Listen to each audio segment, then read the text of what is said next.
ህወሓት አማሲዩ ካብ አሜሪካ ከቢድ መርድ በጽሕወሎም አሜሪካ አብልዕሊ አኽረርቲ ዝበለቶም ጉጅለ ህወሓት ጽኑዕ እገዳ አውጃላ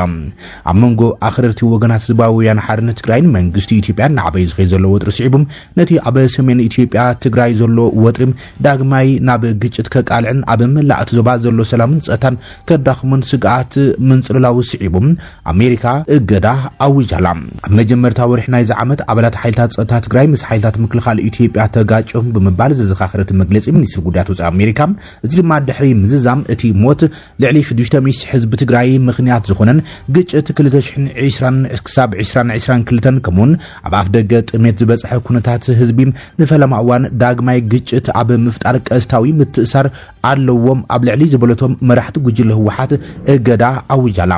ምኽንያት ዳግም ተፈጢሩ ዘሎ ወጥሪ ኣብ መላእ ሰሜን ኢትዮጵያ ብኣማይ ተሓዝ ዝቁጽሩ ሰላማውያን ሰባት ናብ ኩናት ከይምለሱ ብምስጋዕ ድሮ ካብ ዓዶም ገዲፎም ይሃድሙ ከም ዘለዉ ኣመልኪቶሎም ሎሚ ጸሓፊ ጉዳያት ወጻኢ አሜሪካ ማርኮ ሩቢዮ በመሰረት ሕጊ ኢሚግሬሽን ዜግነትን አንቀጽ 212 ንኡስ ርእሲهم ንኡስ ርእሲ ቁጽሪ 3 ሐ ዘለዎ ስልጣን ኣብ ልዕሊ ኣኽርቲ ኣባላት ህወሓትን ናይ ቀረባ ቤተሰቦምን ናይ ቪዛ እገዳን ምግባር ስጉምታት ይወስድ ከም ዘሎ ኣውጀሎም እዚ ናይ ቪዛ ገደብ ፖሊሲ ኣብ ትግራይ ንዝፍጠር ቅሉላው ንምፍታሕ ተሓተቲ ዝኾኑ ወይ ድማ ተሓባበርቲ ዝኾኑ ውልቀ ሰባት ዒላማ ዝገብረ ኢሎም አሜሪካ ምስቲ ብሰላም ብኽብርን ክነብር ዝደሊ ህዝቢ ትግራይ ሓዊሱ ህዝቢ ኢትዮጵያ ኣብ ጎኖም ደው ኢላ ክትቕጽልያ ዝበለት መግለጺ ነቲ ኣብቲ ዞባ ዘሎ ሰላምን ምርግጋዕን ኣብ ሓደ ጋዝእቱ ሰበስልጣን ህወሓትን ካልኦት ውልቀ ሰባትን ንምቅላዕን ተሓታትነት ንምስፋሕን ኩሉ ዘለዋ መሳርሒታት ተጠቂማም ክትቕጽሎ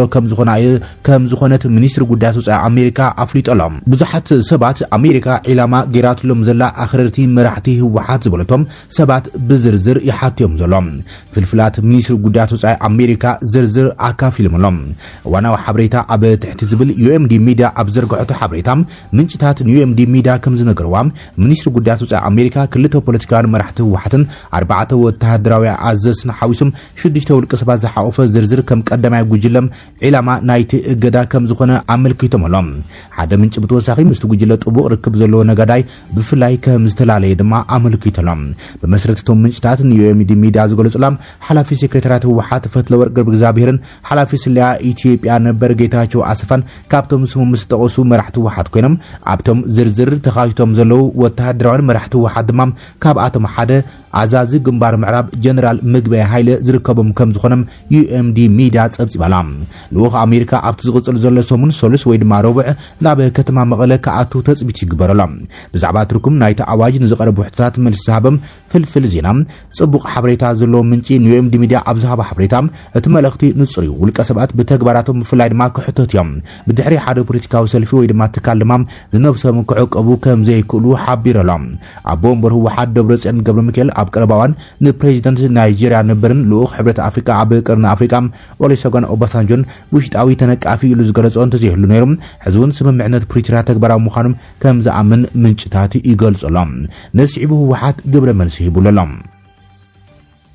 ምክትል ኣቦ እምበር ህወሓት ዝኾነ ኣማኒኤል ኣሰፋም ንስጉምቲ ኣሜሪካ ስዒቡ እቶም ቪዛ ዘየድልዮም ዜጋታት ብምባል ንኣሜሪካ ሕቶ ቀሪቦሎም መንግስቲ ኣሜሪካ ኣብ ልዕሊ ኣኽረርቲ መራሕቲ ህወሓት ናይ ቪዛ ገደብ ምግባር ስዒቦም ምክትል ኣቦ እምበር ህወሓት ኣቶ ኣማኒኤል ኣሰፋ ድማ ሓደ ካብኣቶም ክኸውን ከም ዝኽእል ብዙሓት ግምቶም ይገልጸሎም ነዚ ስዒቡ ኣቶ ኣማኒኤል ኣሰፋ ንኣሜሪካ መልሲ ሂቦሎም ኣቶ ኣማኒኤል እቶም ቪዛ ዘየድልዮም ወገናት ኣብ ዝብል መልሲም ኣብ ማሕበራዊ መራኸቢታቱ ወሲኸሎም ቪዛ ዘየድልዮም ሚልዮናት ተመዛበልቲ ብጥሜት ሕማምን ይቕጽለሎም ኣብቲ ኣብ ውሕዳት ውልቀ ሰባት ዝተገብረ እገዳም ቪዛ ድማ ክነተኩር ይግባእ ክብልዩ ኣብ መልእኽቲ ሓቲቶም ኣብ መደምደምታ እገዳ ቪዛ ንብዙሓት ዘተሓሳስብ ዜና ከም ዘይኾነ ገሊጽሎም ነበር መራሒ ህወሓት ናይ ሕዚ ፕሬዚደንት ውድብ ስምረትን ኣማኻሪ ቀዳማይ ሚኒስትር ኣብ ጉዳያት ምብራቕ ኣፍሪካ ኣቶ ጌታቸው ረዳ ድማ ንእገዳ ኣሜሪካ ስዒቡ መልሲ ሂቦሎም ኣቶ ጌታቸው ረዳ እገዳ ጥራይ ዘይኾነ ካልእ ቅጽዓት እውን ክቕጽለሎ ክብል ጸዊዕሎም መንግስቲ ኣሜሪካ ኣብ ልዕሊ ኣኽረርቲ መራሕቲ ህወሓት ስድራ ቤቶምን ናይ ቪዛ እገዳ ከም ዝገበረ ዝፍለጥ እዮም ኣቶ ጌታቸው ረዳ መራሒ ህወሓት ነበርን ናይ ሕዚ ፕሬዚደንት ሰልፊ ስምረትን ኣማኻሪ ቀዳማይ ሚኒስትርን ብዛዕባ እዚ ጉዳይ ርእይቶ ሂቦሎም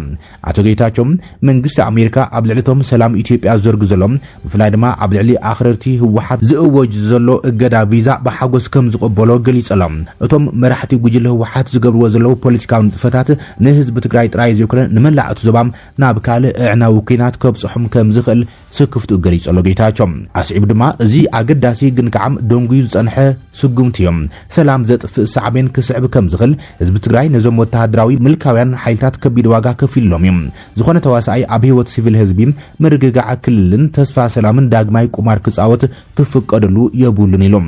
ኣስዒቡ ገደብ ቪዛ ጥራይ ዘይኮነም ኣብ ገለ ቦታ ተሓታትነት ክህልሎም እዚ ድማ እቶም ሲቪል ዝጨውም ሰላም ዝዘርጉ ወይ ዕጡቕ ሓይልን ፖለቲካዊ ዕላማ ዝጥቀሙም ካብ ህጉራዊ ፍትሕን መቕጻዕትን ነፃ ከም ዘይኮኑ ንጹር መልእኽቲ ክብልዮም ኣማኻሪ ቀዳማይ ሚኒስትርን መራሒ ውድብ ስምረትን ኣቶ ጌታቸው ረዳ ጽሒፉ ዘሎ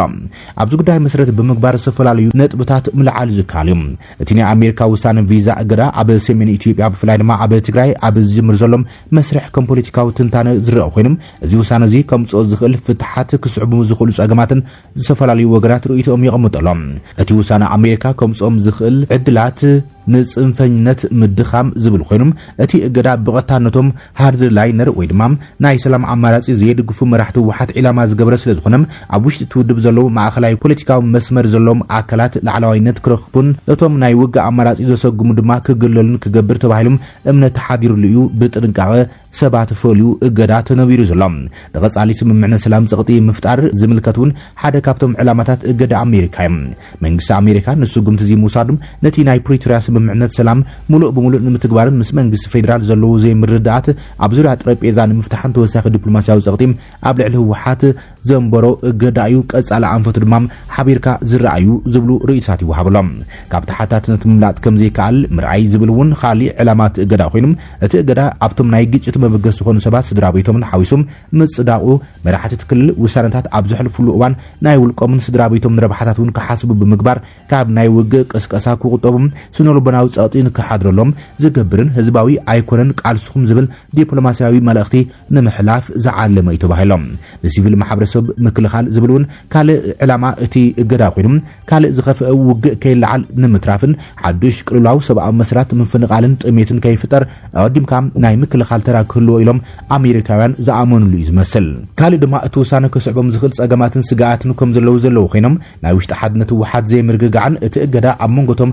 ኣብ ውሽጢ እቲ ፓርቲ ዘለዉ ጉጅለታት ዘሎ ናይ ሰላምን ሓይሊ ሚዛን ብምዝባዕ ኣብ ውሽጢ እቲ ክልል ናይ ውሽጢ ናይ ስልጣን ተኣማንነት ከጋዶ ይኽእል እዩ ተባሂሉ ተሓሲቡ ዘሎ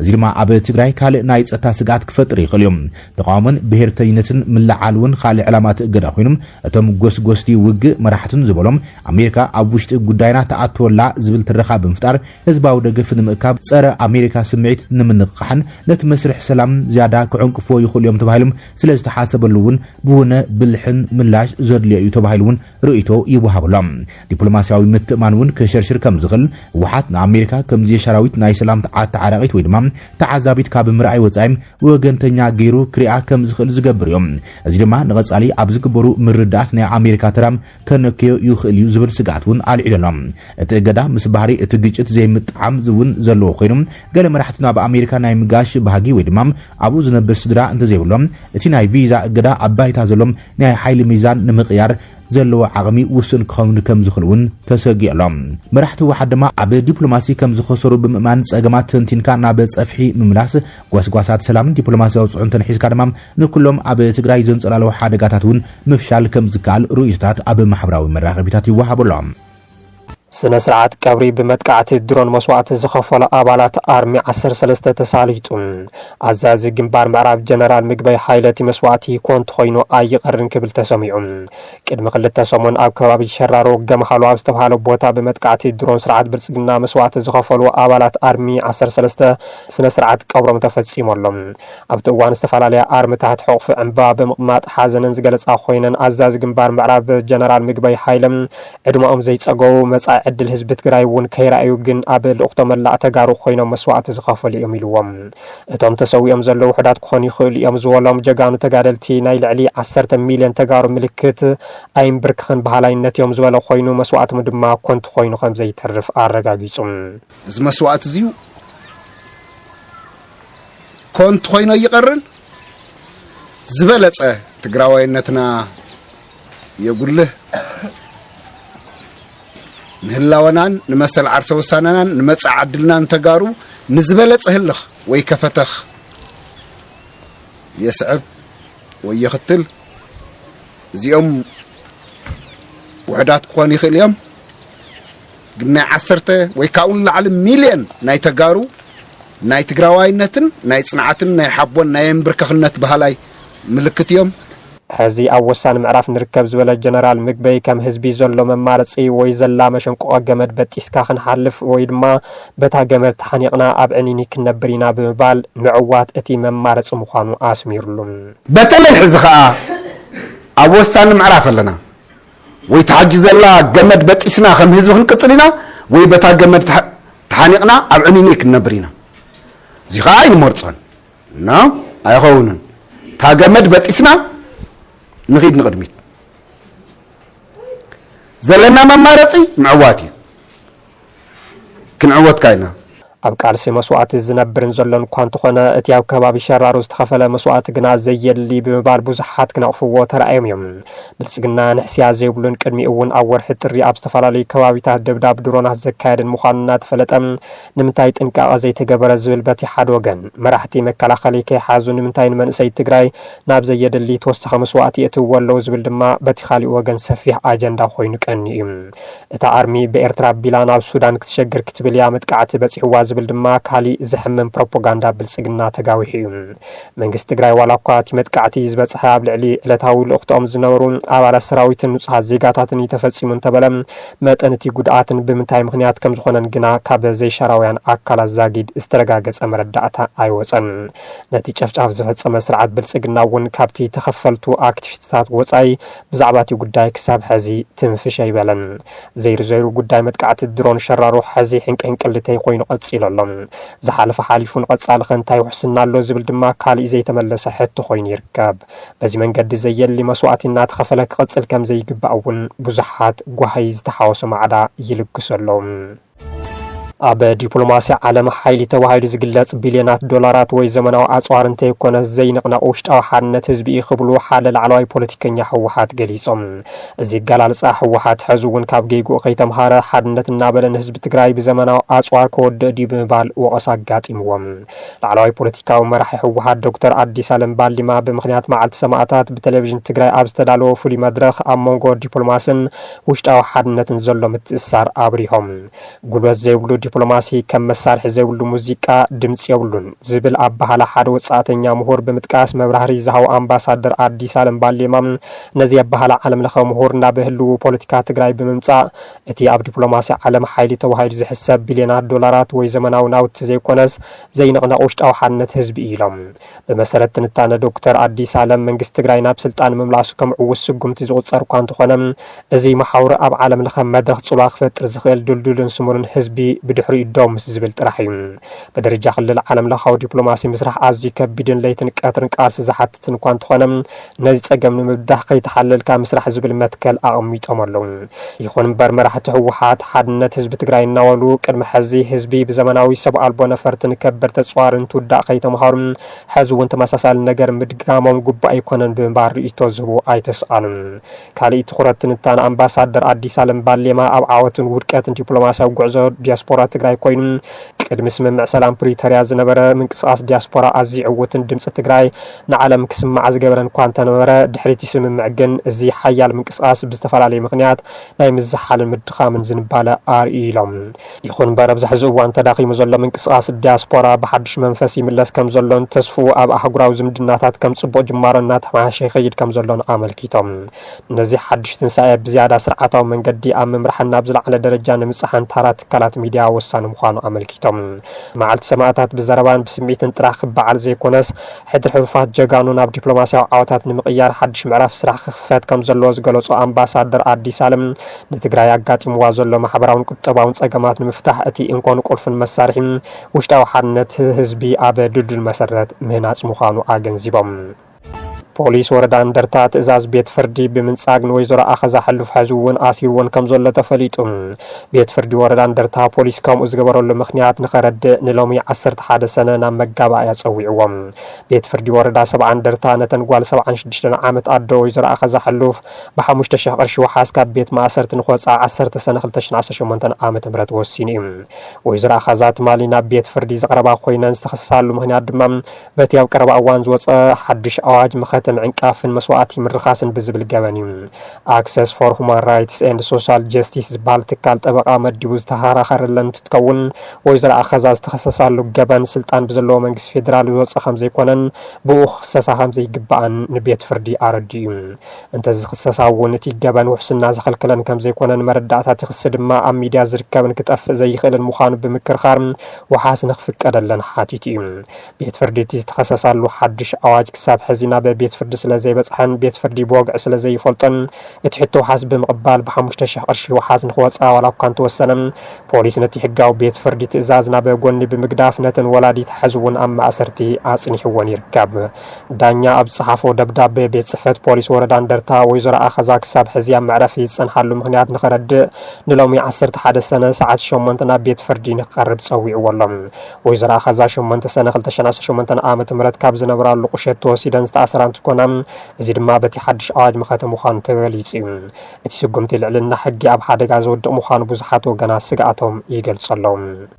ካልእ እዋናዊ ጉዳይ ዝዓለምና ክንርኢ ከለና ድማ ኣብ መንጎ ኣሜሪካን ኢራን ዝበፅሐ ስምምዕነት ዓብዪ ዓወት ምዃኑ ፕሬዚደንት ዶናልድ ትራምፕ ገሊጾሎም እቲ ሎሚ ብመራሕቲ ክልቲን ሃገራት ዝተፈረመ ስምምዕነት ንሱሳ መዓልታት ምቁራጽ ተጻብኦታት ደው ብምባል ንዝተረፉ ጉዳያት እውን ብልዝብ ንምፍታሕ ዘጠቓለለ እዩ ኣብ ሊባኖስ ዘሎ ተጻብኦታት እስራኤልን ሂዝቦላን እውን ኣካል ናይቲ ምቁራጽ ተኽሱ ኮይኖም እንተኾነ እቶም ተጻባእቲ ወገናት ነቲ ስምምዕነት ኣይፈርሙሉን እዮም እቲ 17 ነጥብታት ዝሓዘ ስምምዕነት ህጹጽን ቋምን ምቁራጽ ወተሃደራዊ ስርሒታት ኢራን ኒውክሌራዊ ኣጽዋር ከይተማዕበል كمون مصاب هرمز كخفت زبل يركبهم مرح إيران بزعبات سممعنس أبزهاب مبرهم حيال ملأختي إيران يكبل جليس أولم إسلاماوي ريبابليك إيران كبران ناس مثلا نحلوت كل ساعة العالماوي سلام صنع قرات نزل واكم زخنت كبلهم بريزيدنت مسعود بوزشكان أبي إكس حيفهم أنتخنا قال آخر سرعات إيران بتسممعنس كم زي تحقق يزقل زلم ولاد يتكيون أبسلت عن زمزعيات ولا مجات باخامانيم زاجر بزعبات سممعنس ذهبوا وقعوا ريتيلن يوم أبي واشنطن ون ترامب كاب عبالات تينسو زمر حجز أصل في ريبابليكان يكون كالت وجنات تقاومات قديم ولا أتي سممعنس زيادة عن إيران زرب حيبهم باليوم زنقفوا زلم ترامب جن عاشوا كبليو مرسي زهبهم زلم دعاتات ستوك عريقهم كبر وصلنا مزجبوا وعات تنادم لتحتي النام قلو أبزلهم زم عبد الإيران أي تركون إلهم زحاسب زلو عاشوا ويدمام كأنات كفاءات سباتيوم ويدما حماقاتيوم بمباليو مرسي بترامب إسرائيل من بوجنام بتسممعنت به كم زي بلاعات مركز زلم قدما مصر بنجامين نتانياهو جنا بزعبات يستفرر بمعنى ذهبهم وقعوا مبرهلن بسوني جن عبو منجون ترامبن زي مسمع كم استفترة قيشنيرهم عب السفر على زباتنا رؤيته هبه زبلنا شانهم بزح جزم نسمع معينام بزح دما عين سما معن زي عبتي زبلت زبها لسدرابيتاتون زقات مي كبل جليس ألم درود ما كاب يمناويان وجنات نايت نصو زمرحول فنتاو منجستيم إسرائيل بتسمعنت كتقياد كم زي بلاكوس وعجمير مهلم عماس يدما حدش نجر تسمع ألم باكستان نتي بعربي عب سويسرلاند كايد زنبرو وقعوي سنسرعات مفرام سممعنت نيوكلير أمريكان إيران سرويزات لام منيستر قدات وصاي باكستان إيشاق دار نبي بي سي أبزا وحدوش حبريتام اتي عب جنيفا كايد سنسرعات مفرام تتلي مزنبرة سنسرعات إيران أمريكان سممعنت بريموت سلاز فرمو كم سرزا قليس ألام حل على بعض سلطان باكستان أقدمون نبي بي سي أبزا وحبريتام قدما منيستر باكستان شهباز شاريف ناب جنيفا زقبرو زنبرة قعزو كم سسقاقرم زغص المعراف دردر بركز بلوم تكنيكاو قداز تقال سلازخون إلهم اجناي مفرام سنسرعات بحامس نقوه عب حتو زعاتهم تقدم مصر عب إكس قصو بزعباني عرب مفرام سنسرعات زقل صحف حدا كفال دحري مدمساسيوم أمريكان إيران عب سويسرلاند سممعنت مقراء سوخسي بمفرام لسلسته عوارح صنح كوينات وشمت عرب كبك عن أبو توساخ الزرب كجبران تثبيت كم زلي تقليصهم اتزرزر حبريتا لو من جوز زرق حكومهم بريزيدنت ترامبن بريزيدنت بيزشكيان كاب جزء مكينم نت سممعنت كم زفرمو ام قليصهم